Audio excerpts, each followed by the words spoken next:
Welcome back, everybody, to the Uncensored CMO. It's really good to have you join me. Now, in this episode, I've got not one, but two returning guests appearing together. Adam Morgan joined me on episode number 2, way back when I was just starting out in this podcast. So it's great to catch up with him again, have him back on the show, together with Peter Fields, who was in episode number 30. Peter, of course, as many of you know, is one half of the dynamic duo that wrote the long and the short of it. Now, we're together to talk about a very important topic: being dull. It turns out that being dull costs us not just millions, but billions of pounds and dollars every single year. And we're on a campaign to try and end that problem. So I got together with Adam and Peter to find out, what does the research tell us about being dull? And what can we do about it? Can we create a marketing world that's a little bit less dull? I think we'd all enjoy that. So here we are, my conversation with Peter Fields and Adam Morgan. Thank you both. And we'll get in a minute to the big question. I'm sure people are wondering why you're on together. We'll get to that in a second, but just for the listeners, if they don't know who you are, maybe I'll start with you, Adam, because you're guest number 2. Who are you and what do you do? So I'm the founder and partner of a company called Eat Big Fish, which we specialize in challenges. So I've studied and written books about challenges for 25 years now, which is a fairly extraordinary idea, ever since Eating the Big Fish came out. And I spend my life working and helping challenges succeed. Now, I should say, big plug for your books, actually. Eat Big Fish is just phenomenal. I mean, certainly I've used it almost like the manual. it's like the sort of the Challenger brand manual. So, very understated answer to the question, but one, I think the foremost kind of book on the subject of challenges. I know I've always said this to you a few times, but my favourite book of yours is number 2. Yes. Like The Pirate Inside. Has that done any better since we last talked about it, or any plans to? It's got a sort of hardcore of followers and enthusiasts like yourself. So thank you for that. But didn't do as well as the first book. Yeah. And if anyone listening and watching that doesn't know, The Pirate Inside was more about how to be an entrepreneur within an organisation and create change with the constraints that you find yourself in kind of more big corporate life. Of which there are many people, I think. I'm amazed at how many people I bump into that sort of are trying to create the revolution from inside. So yeah, well, interesting. I originally wanted to call it "How to Be a Pirate in the Navy Without Getting Hanged," but because as you know, you can get strung up from the yardarm if you try and step out line. But they wouldn't let me do that for some reason. So failed the word count. Oh, I see. But you've been looking at challenges for 25 years now, as you said. Any challenges that are particularly impressing you at the moment? Well, I think kind of the usual suspects, I suppose. I'm really struck, obviously, by people like Tony's. I mean, obviously, Oatly. People like Backmarket, I think, are really interesting. People who are actually challenging very fundamental preconceptions that we have about, new is good, for instance. I really like that kind of sort of fundamental upstream subversion of our expectations and assumptions that I think is necessary in the world we're moving into. Definitely. And do you think, you wrote your principles presumably more than 25 years ago. Do you think anything's changed in terms of those principles? Or are they pretty fundamental and it's more the execution that might have changed in terms of being a challenger today compared to yesterday? Yeah, I mean, obviously, it was written in a sort of more or less pre-digital world, so a lot has changed. But the fundamental principle that challengers challenge, you need to amplify your differences, be very clear what you stand against, what you stand for, sacrifice and overcommitment, be ideas-led rather than simply kind of just consumer-centric. Those things are important. I think what's very different now is when the book was first written, there was kind of one challenger in a category. You kind of work out there was kind of a leader and there was a challenger in a category. Now, because of the influx of money into challengers, there's any number of potential challengers in a category. So, and actually, the good news is that the really successful challengers kind of elevate out of that really quickly, unbelievably fast. So the market leaders, unless they're really on their toes, get caught short and depositioned by it at the very least. The downside is it's much more jostling. Yeah, to succeed, and you know that yourself. Yes, it's very true. I mean, even like something like banking, you've got Starling Bank, Monzo Bank, Tide Bank. You're right. There can be all manner of challenges compared to 10, 15 years ago. So I think being clearer about your nature of your narrative. The reason I wrote Overthrow was about different challenger narratives. It's not just about David versus Goliath. There's all sorts of challenger narratives you can look at. Being really clear about your narrative because it's going to be different from the other challengers. In a sense, they are the real competition rather than the market leader now, I think. And one thing, I mean, we've had quite a few challenges on the show, actually, which has been great. And I always get lots of inspiration having them on. You've always got to push more than you think you do, whether it's positioning, whether it's execution, or whether it's go-to-market, whatever it is, you always have to, what phrase you use, overcommit a lot more than you think so. Yeah. One little stat for you. So you were on episode number 2. I just thought I'd share the podcast downloads actually, just for comparison. So I know the fun thing we had. I remember it wasn't pilot, but we'd launched the podcast, and you very kindly said you'd come on as number 2. And I know one campaign we love is Avis. Yes. We're number 2, so we try harder, which I've taken inspiration from. So I thought it was kind of ironic that actually of the first season, your podcast was downloaded in number 2 spot. From season 1. So congratulations. We lived up to our number 2. But I thought a really interesting statistic. So, and again, showing you kind of challenger brands and how things evolve. We had 36 downloads on day 1, which I look back now and I go, it's probably, a few of my friends, a bit of family, and whoever was down the pub that night. Anyway. Yeah. In total, 1,625 downloads of the episodes since we did number 2. Yesterday, there were 640 downloads of the episode I released yesterday in less than 24 hours. Interesting. So it's interesting, isn't it? Yeah. 3.5 years now of listeners are now done in one day. Just shows the kind of evolution of the kind of media and so on, which is great. Yeah. So we're going to have to beat that one next week when we launch this. No problem. We'll go for it. Peter, let me turn to you. So probably most famous, if you don't mind me saying, for the long and the short of it. And we sit here 10 years on. So looking back, firstly, how has it gone compared to your expectations when you wrote the book? Did you imagine it would become one of the most famous kind of, I wouldn't say textbooks, but most famous pieces of work in kind of marketing? Well, it's certainly tested my patience. It would have been nice if this had happened, in the first few years, or indeed even the first year. It's been a real long, slow build, and I think things had to align before it found its role. I think we were putting it out as a warning to marketing when we first noticed the impact, particularly of the performance marketing revolution and making businesses go very short term. We put it out as a warning when I think most in marketing were saying, crisis, what crisis? We're doing very nicely, thank you very much. There's no problem here.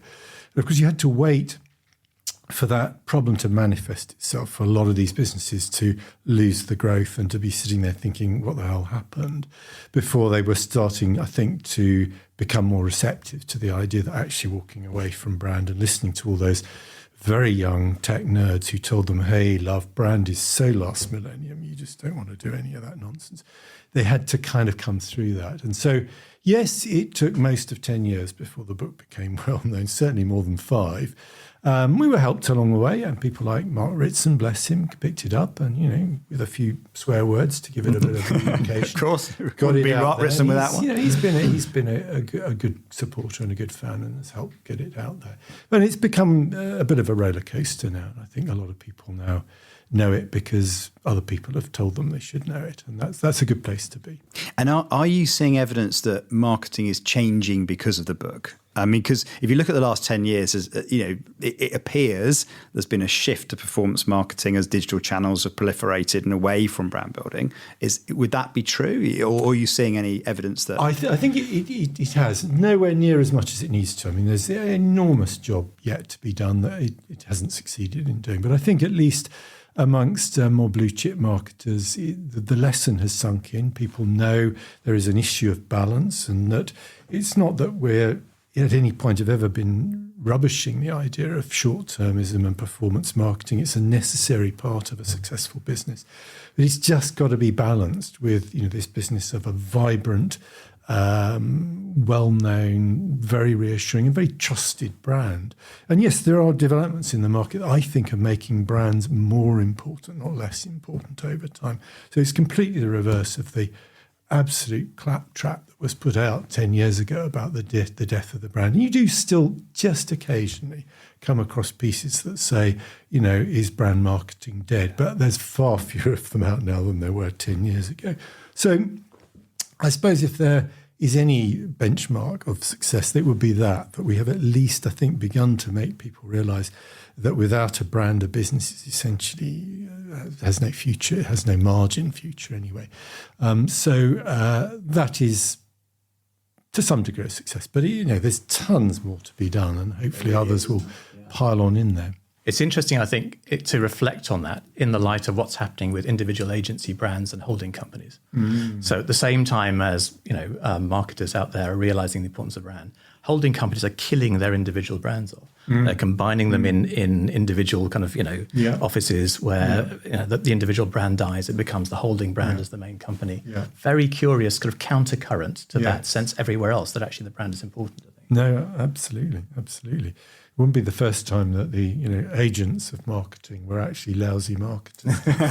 That's true. So, you could easily say that 10 years for long and the short of it to get where it is now, we are clearly lousy marketers. Right. Or you've demonstrated your point, which is it builds in the long term. You build brand equity over the long term, and you've done that with your book. I think in a way you've proven it. One of my favourite observations from Ritson, actually, as you mentioned him, is he says I think the most important word is "and."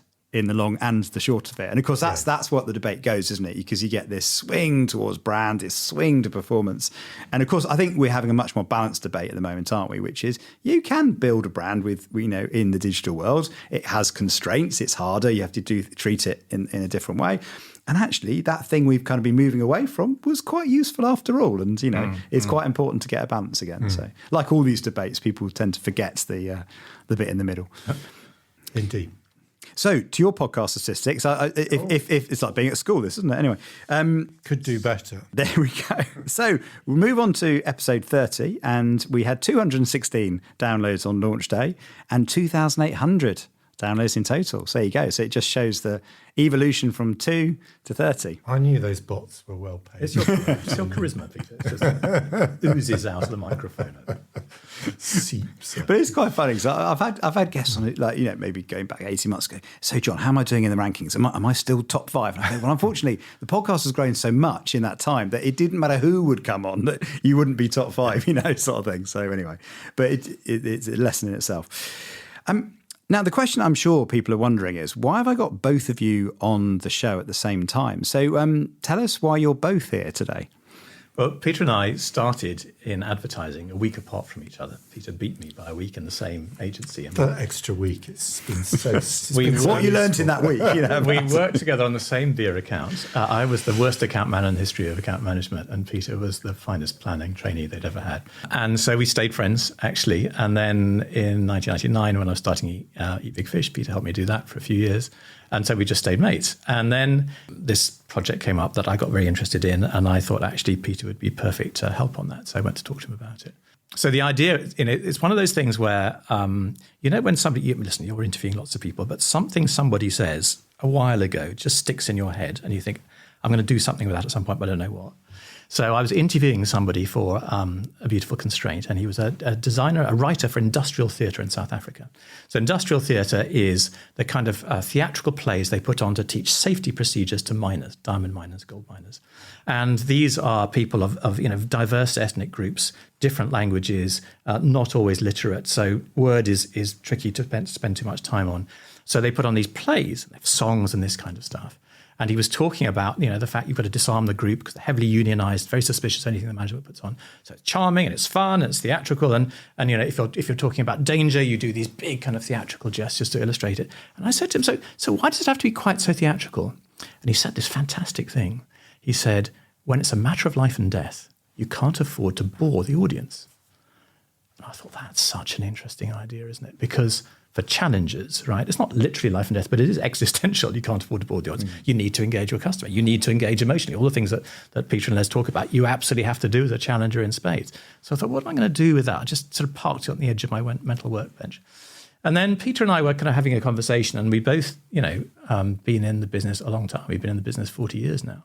And one of the things that struck us in the conversation was, for all that we've learned through all the wonderful kind of learning that Peter and Les and indeed others have put on in the data, and indeed System1 have kind of contributed to what we learn about marketing effectiveness.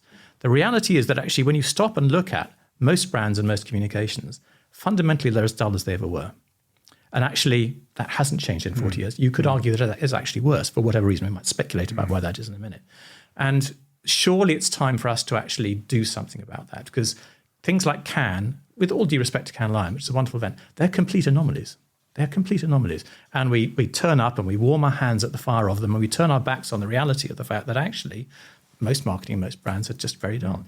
So one of the questions for us was, what could we do about that? And it seemed to us that actually one of the things you could do is get people much more interested in the whole topic of dull. And the way you could do that was to put a cost on it. If you could identify exactly how expensive it was to be dull, maybe people would take it more seriously. They wouldn't think it's a trivial thing. They wouldn't think it's okay to say it's fine. If you knew how much it was costing you to be dull, you'd treat it fundamentally differently. Yeah, and when Adam kind of came to me with the idea of putting a cost on dull, aside from the fact that I think it's just the most brilliant thing to do, I mean, lovely. I mean, this is something that I've been wrestling with in my analysis of the data for a long time now, because it's always been the case that there's been a pretty healthy slug of very, very dull campaigns in the IPA database. It's an effectiveness database. And just why are they to check, there? in the IPA database, these are award-winning or are these effective? They're not all award winnings. They're all entries. But they're entries. They're entries. So assumed to be effective. somebody behind those campaigns felt there was a story to tell, an effective story to tell. And they do. I mean, some of them it's relatively modest, and others it's stellar. But you are Obviously, assuming that by being submitted, they're judged to be good already. They have an effectiveness story. And although that percentage has dropped, I mean, 20 years ago, a little over a third of them, I'll define what I mean by dull in a moment. I probably should soon. More than a third of them were dull. That percentage has dropped, which is reassuring. But it's still the case that about 1 in 6 of them I would define as being unquestionably dull. So what are they doing in an effectiveness database? And the one thing that I've wrestled with, and I've known this for many years, is that these campaigns have a lot of money behind them, an enormous amount of money behind them. So clearly you can get away with being dull if you have very deep pockets, and the extent to which that's the case is pretty astronomical. So prompted by Adam, the first thing I did was just to look at what the average budget of these dull case studies were compared to the high flyers. And this is early days in this project. We've yet to explore the subtleties. We've just taken the extremes.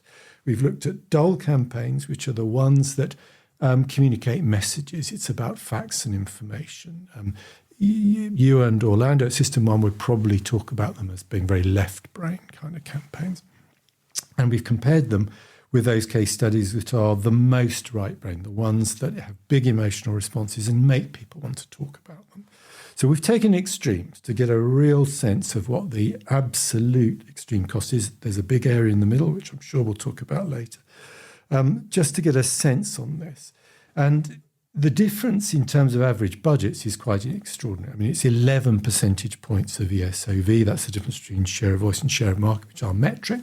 If you put pound notes to that amongst the UK case studies, it means that these dull campaigns in this database typically spend about £15 million a year more than the ones that the dull campaigns have more money. They have £15 million more spent on them than the non-dull campaigns.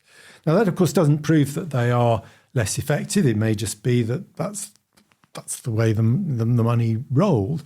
But we can prove that that's the case because when we actually look at comparable performance metrics, when we say, let's look at what the budget levels were of dull case studies that achieved, and we're looking here first off at the top performance metric, and we can look at things like profit performance, we can look at market share growth, and so on. We've got a basket of 6 metrics.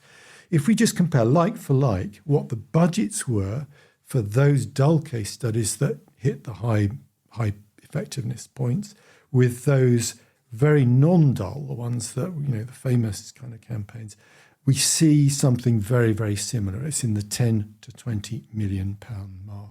So there is a real indication in the UK market, obviously it's just one small market in the global scheme of things, of the cost to a typical brand. Depending on your category, it's going to be somewhere probably between 10 and 20 million pounds per annum. You are going to have to find as a marketer to buy yourself out of the dullness that your campaign has put you in. Dull means less effective. It doesn't necessarily mean ineffective. It means a lot less effective. And if you ain't got the money, you ain't going to get the results. It's as simple as that. That's so interesting. Well, I mean, you asked me the question, didn't you, before we met up? How does that compare to System1 Data? Yeah. So we look back at the database at 68,000 ads. So we test everything that airs in the UK. We test about 60% of ads that air in the US. So this is TV advertising. So I can't comment on other forms of advertising, but TV advertising. We've been doing that for around 5 years. So we've got 5 years of data, 68,000 ads. Two different ways of looking at it. So we measure emotional response, happy, surprise, anger, contempt, etc., etc. We also have neutrality. So that's when people take the survey, so watching the ad, they have the option of saying they feel nothing. Right. The percent of ads or the percent of all emotions reported across the database over the last 5 years, 48% are saying they felt nothing by the end of the ad. So during the ad, you can feel nothing at the beginning, you can come in, but by the end of the ad, 48% of people have said they felt nothing. Now, when we translate that into business effects, I mean, we've got our 5 stars, rating system. 1 star would be it's predicted to have no impact whatsoever. Yeah. And again, 48% of ads achieve that. Now, an interesting twist, actually, which actually concurs to your IBA insight, which I wasn't expecting, is that the bigger the media spend, the duller the campaign. And it's very curious to know what you got, why you think that might be the case. But it's not dramatically so. But there's this gentle trend up that the higher the media spend, the more neutrality that we see in the database. Now, I've got another interesting observation, which not as data backed as that, but I do see when we look at different categories on the databases, we see the more interesting categories tend to have the most dull advertising. The dullest category, you take bread, right? Fairly dull category. Brilliant advertising. It's almost that the constraint of the product forces you, a bit like you were saying earlier, forces you to lean in and actually become more interesting in what you say. Yeah. So that's more of a hypothesis. I'd need to go and look at that a bit more. But certainly, now, interestingly, we get a media read from Nielsen on all the campaigns that we test. The value of that 48% in Nielsen measures is $68 billion. And I know for a fact, because again, I've been an advertiser myself, and I'm able to compare what Nielsen say compares to the market. This is rounding a lot, but I think Nielsen pick about half the actual market spend. If I look at what I actually spent as an advertiser compared to what Nielsen would suggest I spend, it only picks up about half because there's many channels it doesn't read. So you could say that dullness is costing the British economy at least $68 billion. A year. Now, this is US and UK. Across I see. Okay. Yes, US and UK, and it's 5 years, and it's underestimated at least by half. So $130 billion over 5 years, US and UK. Yeah. Well, that would be interesting and we could split that work between these numbers. I mean, we'll probably find that we come out somewhere very close in terms of the impact of a typical. Because I mean, the kind of brands that I work with in the IPA data are probably not so wildly different from yours in the sense that there is a skew to bigger brands because it tends to be mass market brands that would be interested in your services and who tend to enter. So I think we'll probably find that we come out with some quite, but that's a job to be done. It'd be great to do it, wouldn't it? It'd be fascinating, isn't it? So it does lead you to the obvious question, why? Wow. Peter has some views on this. Well, I think we all do. I think there are lots of factors. I mean, the one thing I would not for a moment suggest it's because the marketers themselves are dull. I mean, I work with a lot of marketers who are desperately trying to do much more interesting stuff. And there are sometimes internal reasons, and Adam will have come across a lot of it with his studies into pirates. Sometimes companies have rules and systems and things that suppress and restrain it. And that is clearly an issue for some clients. But I think there are lots of other reasons as well. We live in days when we are, as marketers, increasingly being told to follow the science. And of course, science is good in some ways. It teaches us not to make dumb mistakes. But as we all know, high-performing marketing and advertising campaigns go way beyond science. You have to allow room for creative magic. You have to allow room for the inspiration to do that. And the trouble, of course, with many of the great creative roots and the great creative inspirations is they will not generalize across an entire population of marketing. There really isn't room for every campaign, every brand in a market to be famous. By definition, they can't all be famous, can they? So, these things don't generalize, so they will never appear in the science as such because they will not work across all brands. I think the obsession with science runs a risk of minimizing the drive for creativity. But there's a far worse pressure as well, I think, and a far worse explanation for all of this, which is one we've already talked a little bit about and alluded to, which is the impact of 15 years at least now of what I call performance marketing think, which is, and we know from the work that your colleague Orlando Wood has done that impact of performance marketing think has had a an impact on brand building. It's kind of polluted the whole way we think. So performance marketing is about getting a result now. It's about the right now. How do I make someone who is predisposed to some degree to my brand actually get out and buy it now? So it's very different. It's very left-brained, to use Orlando's thinking. It's in your face. It's those nudges that make us do it now. Now, that is the very opposite of how we build brands and seduce people in and make people feel good about our brands, which has to be done in a very different way. We've had 15 years of tools and techniques and thinking coming out, particularly of the big social media networks, that tell us the way to make people buy now is to follow these best practice rules. And it's permeated a generation of young creatives and a generation of young marketers. And we have to reset that now. We have to get back to appreciating not just the importance of brands, but how you build brands. And there's a craft and an art and a magic to doing that. And there are no paint by numbers rule books that we can follow. And if there were, they'd become invalid tomorrow. So, we have to push back against that. And I think there is a growing understanding of that, but by God, is there a long way to go before I think the curious thing is it comes back to the scale point, because I think logically you would imagine the best marketers should be running the biggest brands in the largest companies. They can afford to pay the best, and they can afford training courses to go and send all their marketers out to learn how to market. So why would the best marketing organizations be tending towards more dull rather than more interesting? I think one of the things that is going on is a kind of a flight to safety, in that the bigger you are, the greater the danger to corporate reputation from blowback. Nobody wants to be the next Bud Light, so there's a lot of caution out there, frankly.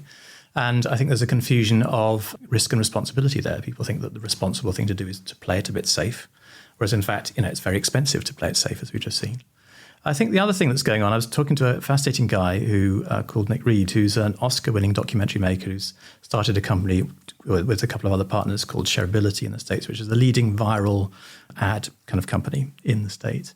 And he talks about the fact that actually what he sees is that the bar for marketing and dull within companies is far too low. That there's a real bar that's much higher. You look at the bar on TikTok for how quickly something gets skipped within 2 seconds. It's much, much higher than the bar most marketers are seeing. And so there's a completely out of touch nature about how we are measuring what is dull and what is interesting that is very easily solved. We just need to lean into it and really grasp that nettle, I think. I love the idea that your benchmark would be it's unskippable. Yeah. Because that would be a wonderful benchmark, wouldn't it? For any bit of, it doesn't get made unless it's unskippable. Demonstrably unskippable. That'd be a really good bar. And quite quickly, right? So Spotify, I think it's 25% of songs are skipped in the first 3 seconds. Is that right? Something like that. Yeah, it's very quick. Yeah. Why should the behavior be any different with us? Yeah. That's fascinating, isn't it? There's another interesting aspect to the cost of dull, I think, which is worth briefly talking about and impossible to dimensionalize in the same kind of way. But there's a very interesting book. It was a Sunday Times bestseller called The Examined Life by a guy called Stephen Gross, who's a psychoanalyst. And in the book, he takes a series of chapters and he talks about individual cases and what we can learn from them. And one of them is about a guy who's very boring. And the patient is so boring that Stephen Gross, the analyst, gets bored in the sessions himself, and he's supposed to be treating this guy. And he realizes in the conclusion that actually it's a deliberate strategy by the guy. He's being boring to exclude Stephen Gross and everybody else from his life. And I like really taken by the idea that being dull is excluding people. It's excluding consumers, excluding colleagues. So when we make a dull presentation to our teams to try and engage them, actually you're excluding them from participating in the success that you need to make. If you are, for instance, a democratizer as a brand, as your channel narrative, and you're being dull, you're excluding rather than including people. I think it's a really interesting dynamic. And I don't know how to get substantive about that, but it seems quite an important thought in all of this somewhere. No, I think if you're trying to avoid being blamed for anything, being dull is probably a good way. It's the tall poppy thing, absolutely isn't right. it? That's exactly the same. And what I have found in the past, and this is, I'm sure, a work that needs updating, is that when we talk about these high-performing approaches, kind of great creativity but powerful emotional kind of work, there is higher risk associated with that. Get it right, you get it very right, get it wrong, and you can fall flat on your face. Whereas when you take these very dull, safe kind of message approaches, you're never going to you're never going to be on that podium getting the marketing award for effectiveness, sure, but you're also not very likely to have something that completely backfires. You're never, you're never going to have a backlash because of having done something that is patently annoying to people. So you occupy this apparently safe middle ground where you're never going to be great and you're never going to be terrible. The problem, I think, that has arisen in marketing over the many years that we will not go into, that Adam and I have been in this business, is that the affordability of dullness has got worse. I mean, back 40 years, did I say the number? Sorry, Adam, 40 years ago. 40 years ago, there were many marketers with deep pockets who could afford to get away with it. The brand leaders in many categories, usually there was enough margin in their business and in their brands to be able to say, okay, so I'm going to have to spend twice as much as, or 3 times as much as the challenger, but I can afford to do that. And that percentage, I think, has now declined enormously. There are very few businesses that can really afford to shoulder those kinds of costs. So, that's very interesting, isn't it? It's not a place anyone wants to be. So we're going back to that original thing from the industrial theatre guy. Very few of us can afford to bore the audience anymore. But we're not really recognising that. I was wondering whether the sense of danger plays here, because at the beginning you were talking about the miners, and it just occurred to me actually that one of the best examples are safety videos when you fly. I mean, I just flew BA somewhere on holiday, and they got a really good safety video. I mean, back in the day, we'd all just kind of ignore the safety video, wouldn't it? As when they went through the same routine again, it became incredibly dull, didn't it? But now the safety videos are almost Saturday night entertainment. Well, and New Zealand almost built their brand on safety videos. Absolutely, the New Zealand ones are fantastic, and Virgin. Before, I think you were in your first book pointed out that one of the great things about great challenger brands is they see everything as a medium, and why shouldn't a safety video be? I think it's a great. It's a very nice link that to the mining video. I hadn't thought about that. It's absolutely right, isn't it? Yeah. But I wonder whether your closeness to danger actually does inform it. Because if I look at the advertising I've made, the best advertising has been made when I'm closest to the sense of danger. We have to do something. We have to act. I don't have much money. Suddenly, when you've got money, you can then, or you've got process, or you've got approvals, or you've got committee. As soon as you put that in there, you end up doing what will get consensus, what will get through the system, what won't get you fired. Whereas actually, when you're the only person and you've got to do it, or your brand won't survive, suddenly you have to. I remember talking to you when you just started working at Juice Burst and you had no money at all. And you said to me, my general principle here, Adam, is so I've got no money and I've got to make the brand success. I need a world record. Yes. I remember you saying that very clearly. That was your metric. It was like very high bar, frankly. That's your KPI. And you created one. So I'm still talking about it now. Yeah, but that was it. In that situation, I had to be very famous with every soft drink buyer in the country. Yeah. Because unless I was famous with those, probably 40 of them in the country that matter, as long as they had heard of me and they thought what I was selling was amazing, it would get me onto the bottom rung of, distribution, which would start to, But I had to have something that no one else could talk about. And actually, hearing you talk about this, John, it reminds me, there's another kind of big leap forward I think that has been made in recent years, is it used to be assumed that these kind of consumer rules about effectiveness didn't apply in the world of B2B, and your experience absolutely confirms that even in a B2B buying world, it still matters that there is. Well, can I give you the data on this? I do know the answer on this. Very good. The dull percent. Have a guess. We said 48% is B2C. By the way, B2C. I have done. I have checked this. And B2B is presumably greater, but 78%. 78%. Wow, that's very. So there you go. It's almost 4 hours. So 78% of responses to B2B ads are neutrality.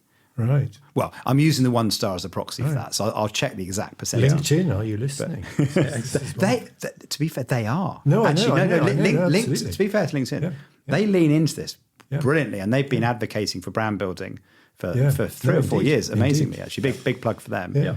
In fact, I always find it that they're still quoting that 78%. Even we came up with it together about 3 or 4 years ago.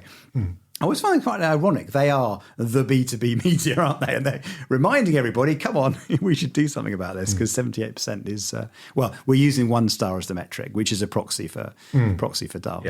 Yeah. But no, I'm passionate about B2B because most marketers don't even realize they're in B2B. So if you're managing, if I go back to my old days of Juice Burst, it doesn't matter how much the consumer wants it. If I can't get into Tesco to get on the shelves, I'm sunk. Yes. So you've got to win the B2B battle.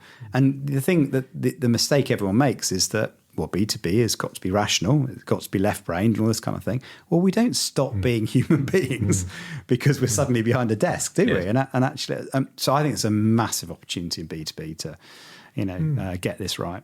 One of the things I love reading, Eat Big Fish and your other books as well, is how you draw insight from different categories. I think it's one of the fascinating things you do is looking at, a challenge in one industry and seeing how another industry approaches the same kind of thing. When you're looking at the cost of dull, have you done that in this case as well to try and see how dull might be approached in different categories? Yeah, so the cost of dull's kind of twin, the converse twin is called Let's Make This More Interesting, and that's the project that I'm working on, indeed the podcast that is going to come out a little bit later in September. And that is a series of interviews, largely with people outside marketing whose job it is to make dull subjects interesting. So the reality TV producer whose job is Adam auditions, voice of an angel, but boy, is he dull. She's got 6 weeks to make sure when Adam walks out on stage and Simon Cowell says, "Tell me about yourself, Adam," the audience doesn't die of boredom. She said, actually, you've got 90 seconds to make someone feel something about Adam.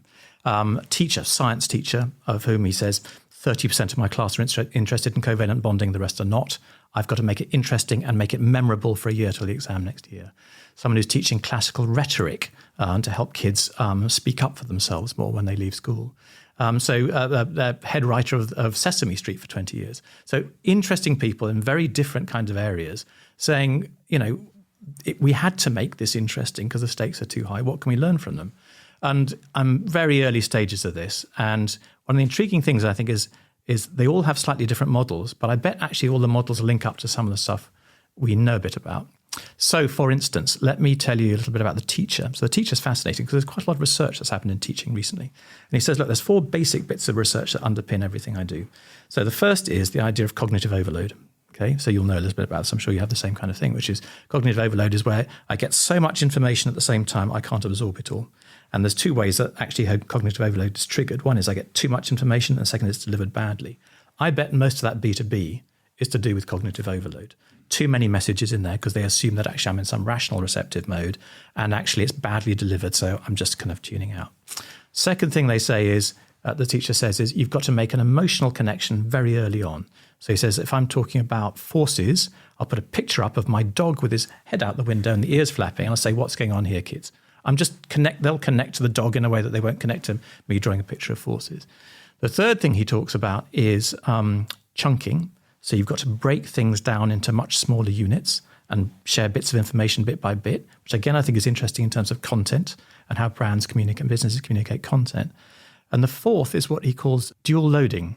So it's the idea that and again, you all know much more about this than I do, but the brain processes verbal information and visual or sensory information through separate channels. So if you're trying to get people to remember something, you need to have a single image, about covalent bonding, for instance, single image that combines words and the picture in a simple, memorable way. And that way they'll remember it till next year. And I was thinking about this and I thought it's fascinating because that seems so important because actually most of us, particularly challengers, we are trying to educate or re-educate the customer about the category, right? But we pay no attention to what teachers are doing. And isn't it interesting, that notion of that kind of, that kind of dual sense of it? We don't do that anymore, particularly in a world where we're moving away from campaigns completely and it's about individual ads. And then I thought, actually, of course, there was a time when we were very good at doing that. You go back to the 60s, you go back to Tony the Tiger saying they're great, or the Pillsbury Doughboy, or those, Leo Burnett, those great kind of particularly American, they kind of intuitively understood that. And that's why, clearly, you're too young, John, but Peter and I could sing you jingles from when we were kids that were stuck in our mind. Whereas I don't think our kids will be doing that in 20 years' time. So is there something that we've lost, actually, which the teacher understands that we don't, about making something interesting and memorable that we can bring back into marketing? Yeah, it's fascinating talking about Orlando's work. He's researching, doing a lot of research at the moment for his course, and the beginning bit of this course is going to look back at a bit of history of advertising. And it's amazing how many quotes and stories he's got, which actually, exactly as you say, some of the greats from the 1960s and 70s, the things they're saying are things we now know scientifically, now know from evidence are things that work. So, jingles, sticking in the brain and being remembered, or, Orlando refers to it as fluent devices, but like Tony the Tiger is a brilliant one. So having an animal on the front of your cereal pack dressed up like a human is surprising, right? It catches your attention. We have an amazing connection with animals because, in terms of how our right brain, we make that connection. In fact, it's often my cheat. If I ever give people one bit of advice, put an animal in your ad, it's a bit of a joke. And, when we had Ritson on at Christmas, we were looking at the top 5 ads of the year. I think 3 of them had animals in sort of thing. So we were kind of joking as a bit of a shortcut. But we do respond emotionally. And if you can own the animal, like the meerkats or Tony the Tiger, and create an association with your brand, you've got surprise, you've got happiness, you've got memory, all happening. And it works incredibly well. So it's funny, isn't it, how you triangulate. I guess it makes sense, but you triangulate teaching to advertising and how they connect up in that way. I think it's really interesting. So another related one was the head writer at Sesame Street, and clearly he worked with Muppets, so he had that on his side. But I said, so what's the secret of getting preschoolers to learn? And he said, you had to create little dramas, and essentially you came up with a dramatic idea first, and then you worked out what you wanted to use it to talk about. So I said, what's the heart of a little drama? And he said, well, the character has to really want something. They have to really want something. And then they have to have a blockage, and that's what makes for the drama. I thought, again, that's interesting, because you look at challenges. I know what Tony's wants. I know what Oakley wants. I know what Back Market wants. It's very clear what they want. And that impatient wanting is the thing that makes them as dramatic as they are, right? The reason why Tony's has got that, sort of wonderfully kind of fractured bar is it's impatient for you to understand what it understands in that kind of way. And whereas conversely, I think one of the problems with corporate purpose as a whole is that is a kind of corporate statement of want, but there's no impatience or real desire there too often. Not always, I think many companies do. But that whole sense of, a character has to desire something to drive the story forward, that's such a simple thought. I just don't see it very much in marketing. I look at a Head and Shoulders ad, I've got no idea what they want. No. Those are just characters talking, right? There's nothing really other than selling me Head and Shoulders. So I'm really stimulated by what we can learn from outside our category and these other people making our subjects interesting, and how that might help us overcome the cost of dull and get people to rethink it. Now, you mentioned 40 years. So, you look and you've both written some of the most profound, game-changing kind of, textbooks, in the category. As we look forward, we've got this AI coming over the hill, right? If anything was going to create dull, presumably it's AI. Firstly, do you think that's going to be the case? But what can we do in the face of so much automation and, taking over the whole process of creativity? Could get worse, not better. I mean, we are obviously in the relatively early days of AI, I'm sure, and there will be those who believe in it who will say, "Yes, you wait; it'll show its creative potential."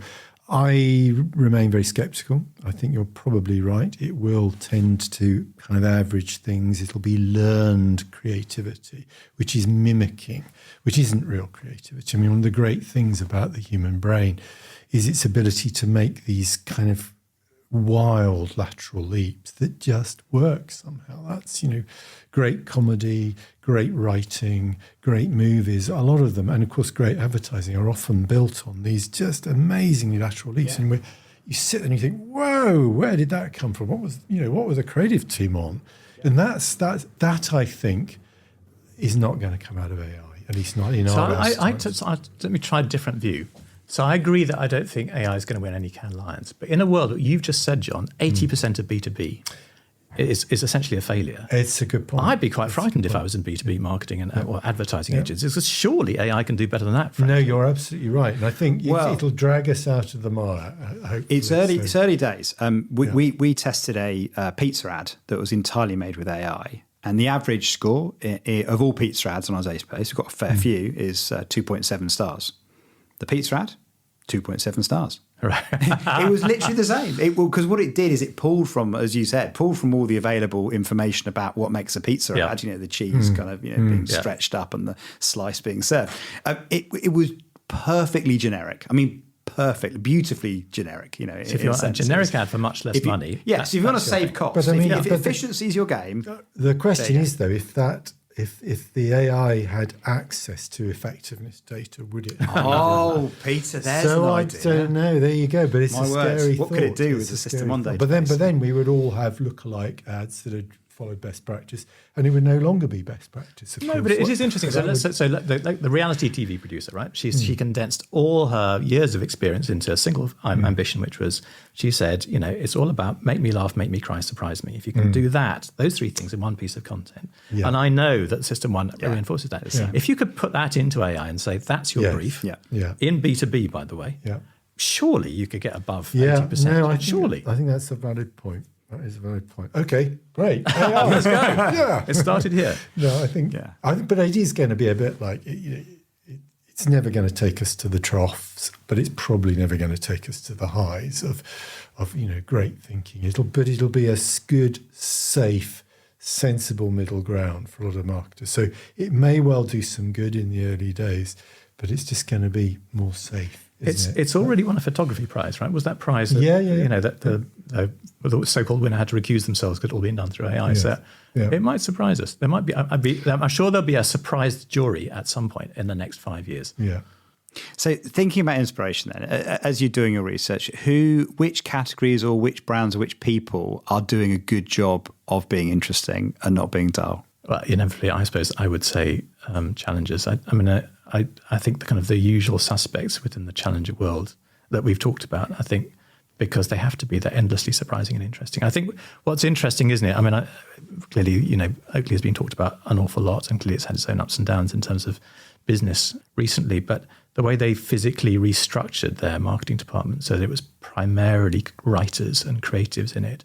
They operated effectively more of a fashion model where the head of the writing team, John, has a direct kind of link with the CEO. That's quite a stimulating way of thinking about how might you have to reorganize yourself to be constantly interesting.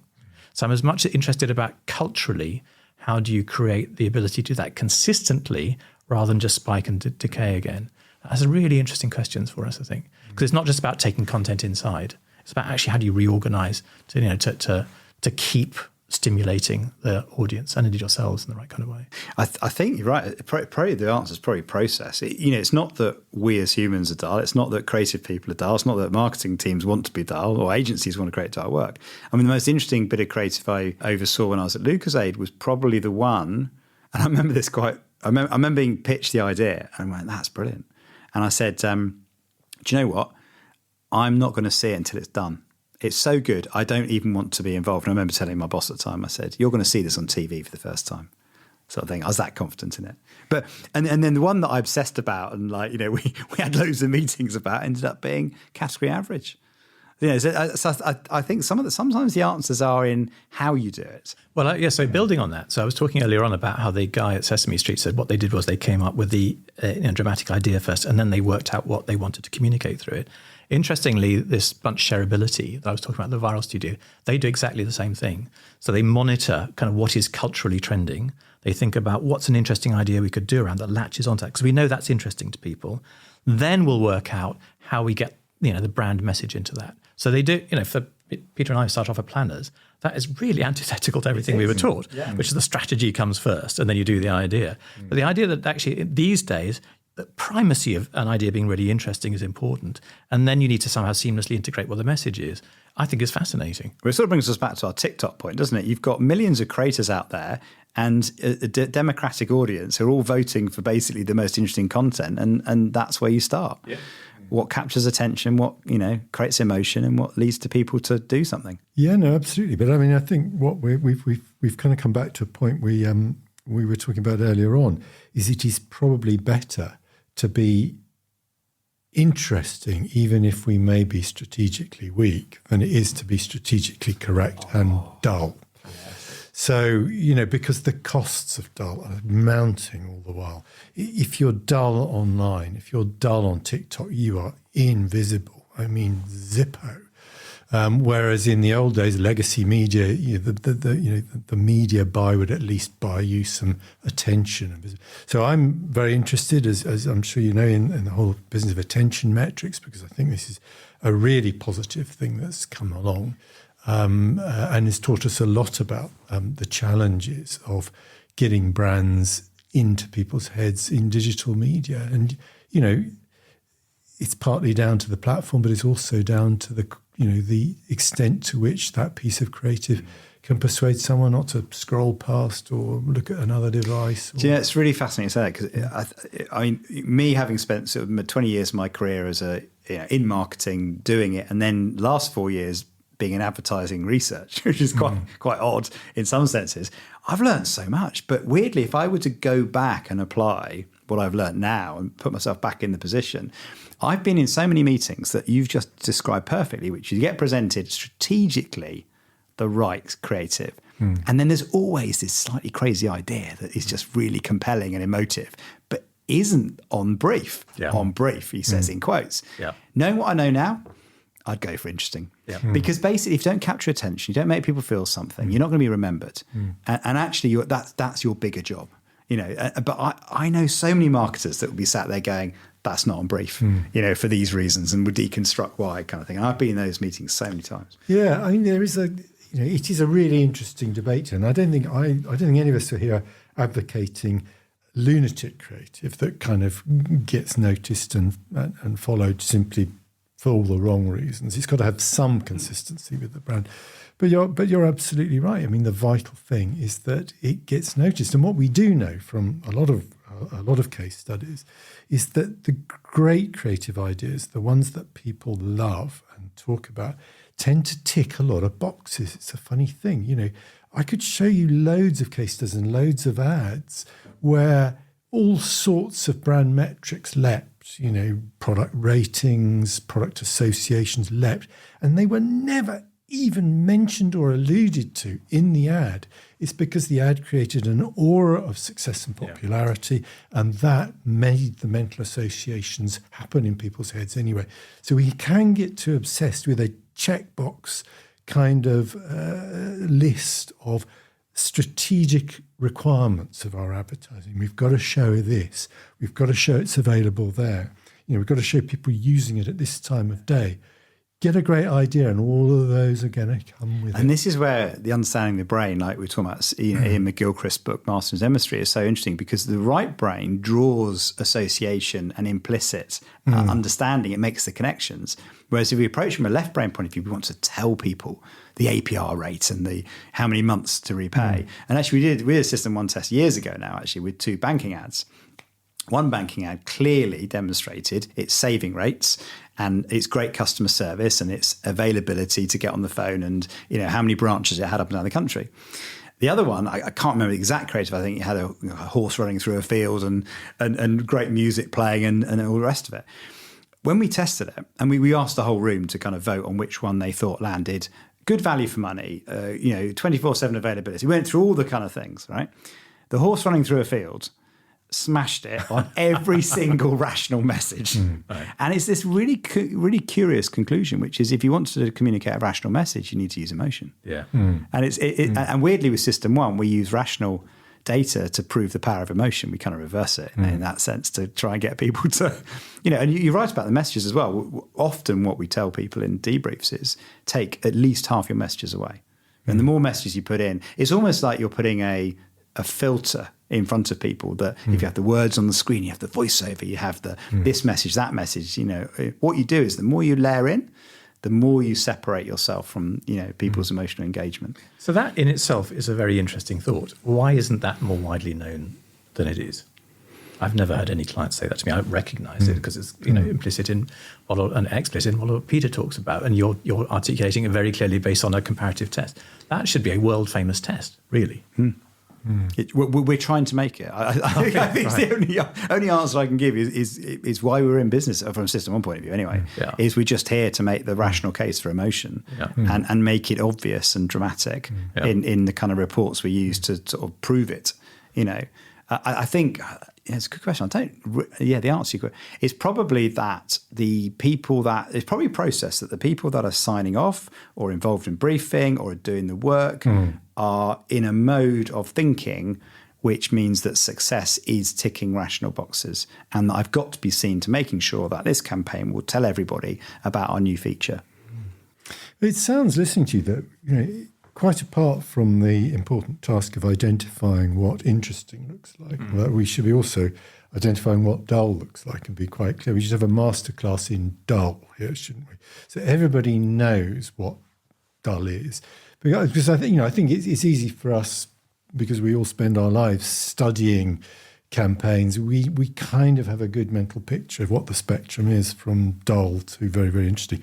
But perhaps it just needs to be spelled out more, particularly for this safe middle ground where you might feel you're being very interesting, but as Adam's pointed out, increasingly the stakes are rising all the time. Being interesting is getting more and more difficult, and therefore you need to keep that sense of momentum going with it. So let's have a how to be dull project as opposed to how to be really interesting project. Do them side by side. Twins.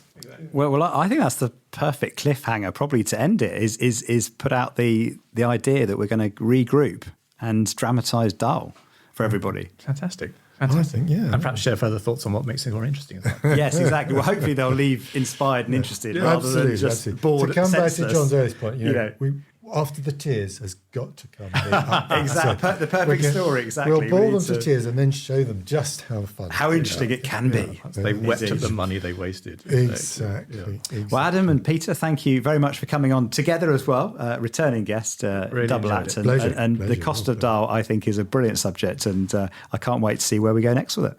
Yeah. Thank you. Thank you.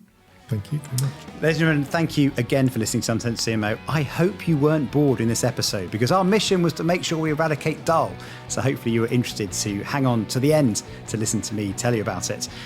If you want to find out more, please do hit subscribe wherever you get your podcasts, or if you're watching on YouTube, hit the subscribe button there. You can contact me at John Evans over at LinkedIn or on Twitter at Uncensored CMO. Thank you so much.